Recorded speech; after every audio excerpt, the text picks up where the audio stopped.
ಒಬ್ಬ ಭಾರತೀಯ ಸೈನಿಕ ಸೈನ್ಯನ ಬಿಟ್ಟು ಪಾಕಿಸ್ತಾನ ಟೆರರಿಸ್ಟ್ ಆದ ಕತೆ ಗೊತ್ತಾ? ಈ ಸೈನಿಕನ ಹೆಸರು ಮೇಜರ್ ಮೋಹಿತ್ ಶರ್ಮಾ. ಬಹಳನೇ ಟ್ಯಾಲೆಂಟೆಡ್ ಮತ್ತು ಅವರ ಬ್ಯಾಚ್ನಲ್ಲೇ ಟಾಪರ್ ಆಗಿದ್ದ ಮೋಹಿತ್ ಶರ್ಮಾ 2004ರಲ್ಲಿ ಇಂಡಿಯನ್ ಆರ್ಮಿ ಬಿಟ್ಟು ಪಾಕಿಸ್ತಾನಕ್ಕೆ ಹೋಗಿ ಅಲ್ಲಿನ ಟೆರರಿಸ್ಟ್ ಗ್ಯಾಂಗ್ ಸೇರ್ಕೊಳ್ತಾನೆ. ಪಾಕಿಸ್ತಾನ ಟೆರರಿಸ್ಟ್ಗಳಿಗೆ ಏನು ಹೇಳ್ತಾನಂದರೆ, ಇಂಡಿಯಾ ನಮ್ಮ ಅಣ್ಣನ ಸಾಯಿಸಿದೆ, ಅದಕ್ಕೆ ನಾನು ಇಂಡಿಯಾ ವಿರುದ್ಧ ಸೇಡ್ ತೀರಿಸ್ಕೊಳ್ಬೇಕು ಅಂತ ಹೇಳಿ ಟೆರರಿಸ್ಟ್ಗಳೊಂದಿಗೆ ಬೆರೆತೋಗ್ತಾನೆ. ಅಲ್ಲಿರೋ ಪ್ರತಿಯೊಂದನ್ನು ಅಬ್ಸರ್ವ್ ಮಾಡ್ತಾನೆ. ಭಾರತೀಯ ಸೈನ್ಯದ ಮೇಲೆ ಸೇಡ್ ತೀರಿಸ್ಕೊಳ್ಬೇಕು ಅಂತ ಒಂದು ಪ್ಲ್ಯಾನ್ ರೆಡಿ ಮಾಡ್ತಾನೆ.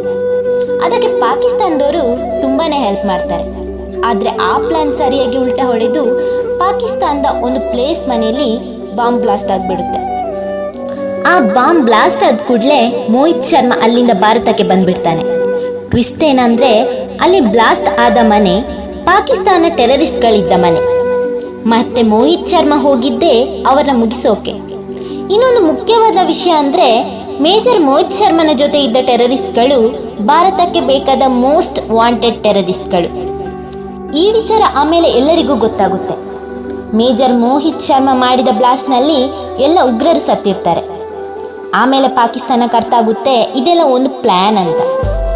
ಪ್ರಾಣವನ್ನೇ ಪ್ರಾಣವಾಗಿಟ್ಟು ಪಾಕಿಸ್ತಾನದ ಒಳಗಡೆ ಹೋಗಿದ್ದ ಮೇಜರ್ ಮೋಹಿತ್ ಶರ್ಮಾಗೆ ಬಹಳನೇ ಪ್ರಶಸ್ತಿಗಳನ್ನು ಕೊಟ್ಟರು.